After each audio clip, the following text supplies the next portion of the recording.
Hello दोस्तों, आपका स्वागत है मेरे YouTube चैनल ASR दी एक्सपर्ट में। और आज की वीडियो में हम बात करने वाले हैं निफ्टी 50 वर्सेस निफ्टी नेक्स्ट 50 के बारे में। मतलब मार्केट कैपिटलाइजेशन के अकॉर्डिंगली जो देश की सबसे बड़ी 50 कंपनी होती हैं वो निफ्टी 50 बनती हैं, जिसको कि एक पैरामीटर माना जाता है कि मार्केट ने आज किस तरह से परफॉर्म करा।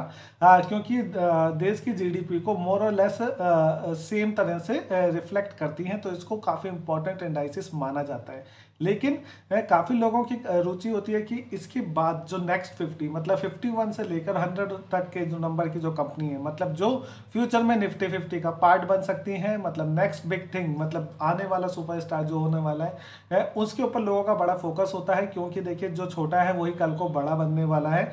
तो इस चीज़ के ऊपर ध्यान रखने के लिए निफ्टी नेक्स्ट 50 बनाया गया। दोनों के बीच में दोनों के ट्रैक करने वाले म्यूचुअल फंड्स मार्केट के अंदर अवेलेबल है। तो आज की वीडियो में हम ट्रैक करेंगे निफ्टी 50 या निफ्टी नेक्स्ट 50, कौन बेहतर है, किसने ओवर द पीरियड ऑफ किस तरह से परफॉर्म करा है। और वीडियो बहुत एक्साइटिंग होने वाली है क्योंकि दो अच्छे म्यूचुअल फंड, मतलब HDFC का निफ्टी 50 प्लान और ICICI का निफ्टी नेक्स्ट 50 प्लान को हम कंपेयर करेंगे आमने सामने। तो स्टार्ट करते हैं, पहले निफ्टी 50 और निफ्टी नेक्स्ट 50 की फाइट को स्टार्ट करते हैं। एक चार्ट के संग में स्टार्ट करना चाहूँगा। एक फुल टाइम होराइजन का चार्ट ले लिया है मैंने यहाँ पे। अगर आप इसका पीरियड देखेंगे तो 1996 से लेकर आपको 2022 तक के अराउंड का पीरियड दिखाई देगा।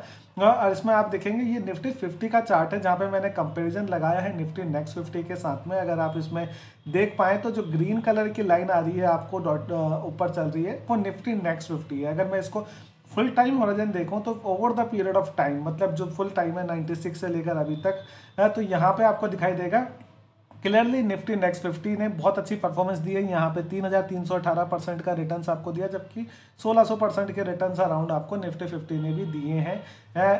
तो ये एक लंबा टाइम हो जाना है। लेकिन अगर हम देखते हैं कि ये फायदा उसको मिलेगा, मतलब डाटास आपके अकॉर्डिंगली तब बोलते हैं जब आप उसको देखना चाहें किस तरीके से। तो इसलिए मैंने इसको और 3-4 लेवल में कंपेयर करने की कोशिश करी। अगर मैं इसको पिछले 10 साल के डाटा में लेके जाऊं, 2009-10 के अराउंड से अगर मैं इसको स्टार्ट करता हूं, तो आप देखेंगे अभी भी विनर निफ्टी नेक्स्ट 50 ही आपको दिखाई देगा।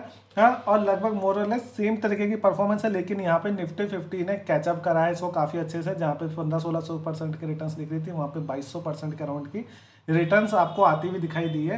तो मतलब पिछले 10 साल के अंदर में निफ्टी 50 अच्छा परफॉर्म करना स्टार्ट कर दिया है। अब बात आती है, अगर मैं इसको पिछले 5 साल के टाइम हॉरिजॉन के अंदर में देखता हूँ, 2014-15 से स्टार्ट करते हैं, 2021 आ गया हमारा, तो आप देखेंगे इन दोनों के बीच का मार्जिन और ज़्यादा नैरो हो चुका है। मतलब मोरलेस निफ्टी 50 और निफ्टी नेक्स्ट 50 विज विज बराबर ही परफॉर्म कर रहे हैं।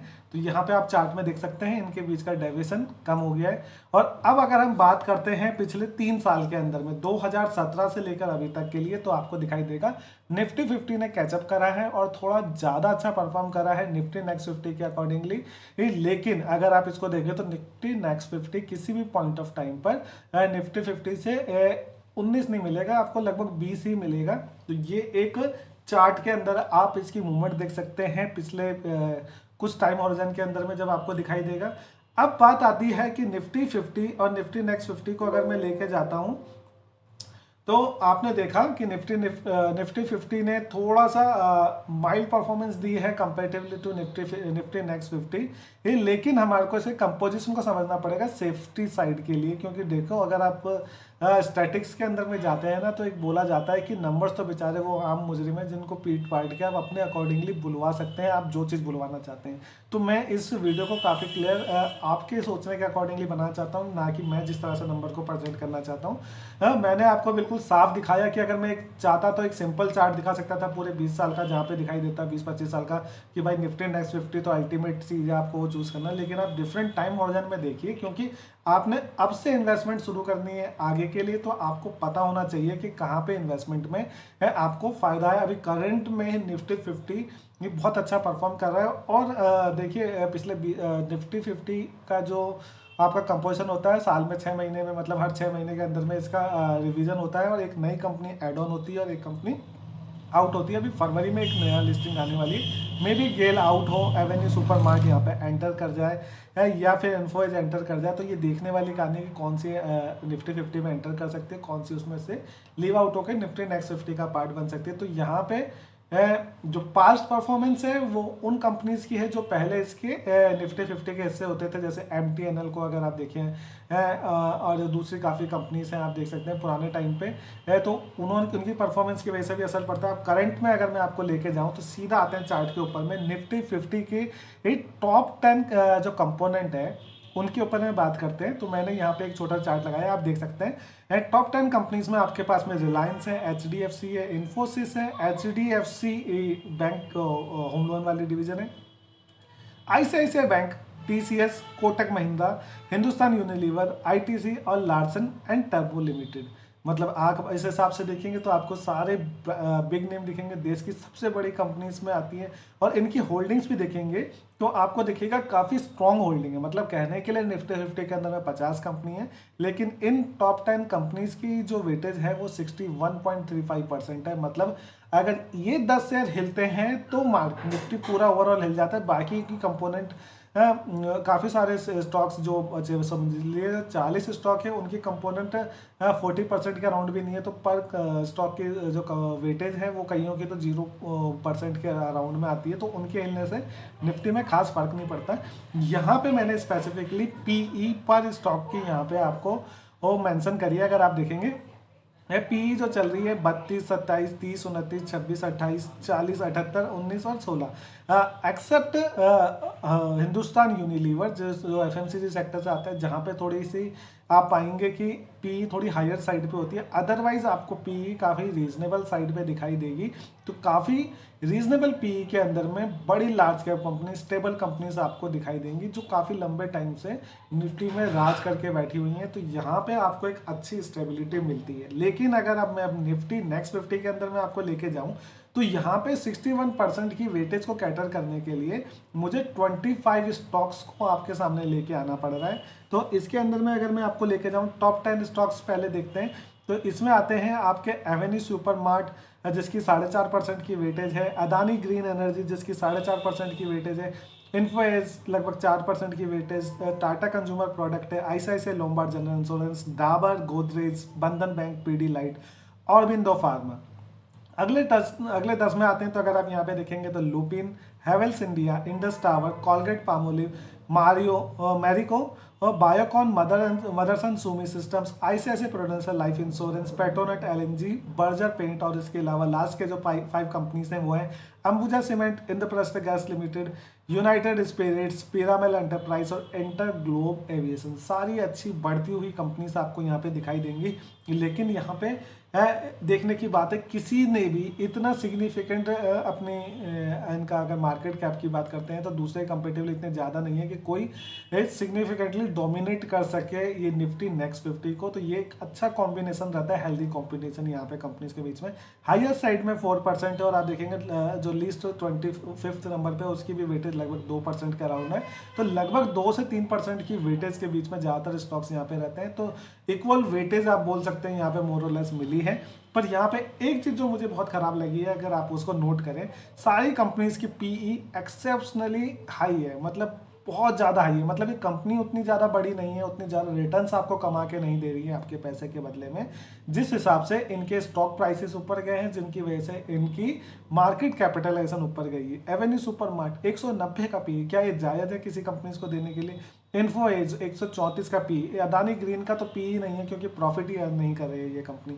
आप सोचिए, टाटा कंज्यूमर 88 के PE में, ICICI लोम्बार्ड 50 के PE पर, डाबर 66 के PE में, सिर्फ एक बंधन बैंक 21 के PE के साथ में यहाँ पे दिखाई दे सकता है। पीडीलाइट 100 के PE के ऊपर में चल रहा है और विंडो फार्मा 17 का PE अच्छा है। पर ओवरऑल अगर आप यहाँ पे देखेंगे तो आपको यूनाइटेड स्पिरिट 253 के PE पे भी दिखाई देगा, पिरामिल एंटरप्राइज 249 के PE में भी दिखाई देगा।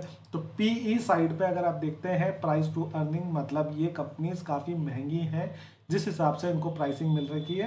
तो ये मे बी पुल बैक कर सकती हैं कुछ कंपनीज इसमें से, लेकिन ये ऑटो मैकेनिज्म होता है मार्केट का, कुछ अंदर आती हैं कुछ बाहर जाती हैं। तो ओवरऑल आपको सीखने को यहाँ पे क्या मिला है इसके अंदर में कि निफ्टी नेक्स्ट 50 जो है वो थोड़ा सा तेज चलता है निफ्टी 50 के कंपेटिवली, मतलब ये स्टेबिलिटी निफ्टी 50 में आपको थोड़ी ज़्यादा मिलेगी ये, और निफ्टी नेक्स्ट 50 में थोड़ी वॉलेटिलिटी ज़्यादा मिलेगी इसके अंदर में, लेकिन एक्साइटिंग कंपनीज आपको निफ्टी नेक्स्ट 50 में ज़्यादा दिखाई दे रही हैं। अब बात करते हैं म्यूचुअल फंड्स की जो अवेलेबल है मार्केट के अंदर में, दोनों उसमें से मेरे को जो अच्छे लगे है। अगर आप इंडेक्स फंड फिक्स करने जाते हैं निफ्टी 50 को लेकर, तो HDFC का इंडेक्स फंड अगर आप सेलेक्ट करते हैं तो आप देखेंगे एसेट अंडर मैनेजमेंट 2355 करोड़ रुपए की है यहाँ पे। एक्सपेंस रेशो की बात करता हूँ तो 0.10% का एक्सपेंस रेशो, जो बहुत ही नेग्लिजिबल है, नाम मात्र के लिए है। एग्जिट लोड की बात करते हैं तो 0.25% का एग्जिट लोड है, वो भी सिर्फ पहले 3 दिन के लिए, उसके बाद कोई एग्जिट लोड नहीं है, तो मतलब इसको आप बिल्कुल नो एग्जिट लोड की तरह काउंट कर सकते हैं। इसकी परफॉर्मेंस की बात करता हूँ तो 6 महीने में 38% और 1 साल में 70% की रिटर्न्स इसने यहाँ पे प्रोवाइड करी है। अगर मैं इसकी कंसिस्टेंसी की बात करूँ तो 1 साल में 18, 2 साल में 17, 3 साल में 12 और 5 साल में 15% की रिटर्न्स आपको दिखाई देंगे। तो काफ़ी हेल्दी रिटर्न्स आपको एक अच्छे इंडाइसिस ने प्रोवाइड करी है। अब बात करते हैं निफ्टी नेक्स्ट 50 की। तो अब मैंने जिस तरह से बताया था, तो यहाँ पे एक म्यूचुअल फंड अवेलेबल है जिसका नाम है ICICI प्रूडेंशियल का Nifty next 50 index plan direct plan growth plan की बात कर रहे हैं। 931 करोड़ की एसेट अंडर मैनेजमेंट है। एक्सपेंस रेशो 0.39% का रीजनेबल एक्सपेंस रेशो है। एग्जिट लोड यहाँ पे निल है, 2019 के बाद से एग्जिट लोड में इनमें छूट मिली है। 1 वीक का अगर मैं बात करता हूँ तो 1% की रिटर्न है। अगर मैं 6 महीने की बात करता हूँ 32%, और साल भर की बात करता हूँ 62% की रिटर्न यहाँ पे आपको अवेलेबल है। फिर 1 साल में 19%, 3 साल में 12%, सॉरी 2 साल में 12%, 3 साल में 3% और 5 साल में 13% की रिटर्न्स है। दोनों को अगर मैं एक साथ में आपको दिखाऊं तो आप चार्ट में इस तरह से देख सकते हैं कि HDFC इंडेक्स और ICICI प्रूडेंशियल को वेज आप परफॉर्मेंस चेक कर सकते हैं। अगर आपका पहला फंड है तो आप मेरे हिसाब से सिक्योर साइड पे भी जा सकते हैं HDFC इंडेक्स फंड के साथ में, और आप अगर थोड़ा सा एग्रेसिव है नेचर्स के साथ में तो आप निफ्टी नेक्स्ट 50 को भी सिलेक्ट कर सकते हैं, क्योंकि यहाँ पे अगर आप देखें तो थोड़ा सा विनर साइड पे आपको निफ्टी नेक्स्ट 50 दिखाई देगा। लेकिन थोड़ा सा डेवलप होता है इंडेक्स इंडाइसिस है, यहाँ पे म्यूचुअल फंड थोड़े लिमिटेड है। निफ्टी नेक्स्ट 50 में काफ़ी म्यूचुअल फंड स्टार्टिंग लेवल पर है, तो थोड़ा एक्सपेंसेस हायर साइड पे दिख सकती है। अदरवाइज ये एक अच्छा म्यूचुअल फंड्स हैं दोनों के दोनों, और आप किसी में भी जा सकते हैं। निफ्टी नेक्स्ट 50 को हमने कंपेयर करने की कोशिश करी, देखा किस तरह से इसके कंपोनेंट हैं, किस तरह से इन्होंने over the period of time perform करा है। तो आपको चूज करना है कि आपको जो पसंद हो आप उसमें जा सकते हैं। उम्मीद करता हूँ अगर वीडियो अच्छी लगी हो तो प्लीज़